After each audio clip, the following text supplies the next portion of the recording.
The expected value per trade is an important average number you should calculate for each trading strategy that you are using or implementing.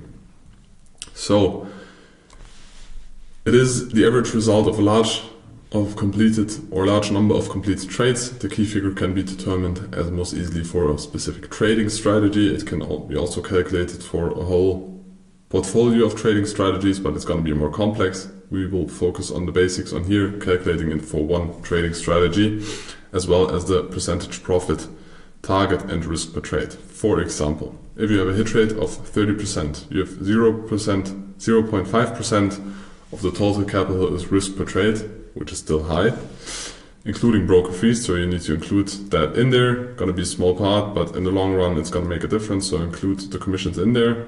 And you have 1.5% of a profit target, so after trading fees are deducted, because also when they take profit you will pay commissions. You have a risk to reward ratio of 3:1, and the calculation for that one is going to be, you have a hit rate of 30%. You multiply this with the 1.5% you have as a take profit target, subtract that from the 0.7% of 0.5, because if you have 30% right, you will lose 70% of the time. 70% of the time you will lose 0.5%, and 30% of the time you will win 1.5%. So this is the calculation of how often you win. And you need to subtract how often you lose, and then you will have a result, and this result in this case is 0.1. So the expected value, the expected profit on average will be 0.1% per trade.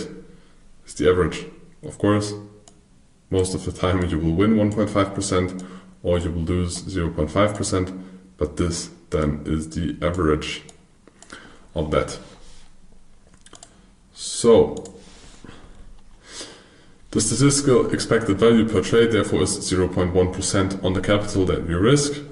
In order to earn 10%, you need to make an average of 100 trades. An average because it is never exact. It's average calculations, and in the Monte Carlo simulation I will in the next step explain to you that there can be a big variance and a big difference with the same numbers.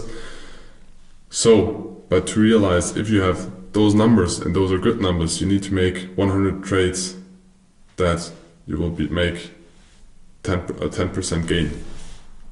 So the calculation is without compound interest. Of course there's going to be compound interest, but the big difficulty of people taking into account compound interest, very often you see very beautiful graphs like this, but they are not in reality like that, because there are going to be gains and losses.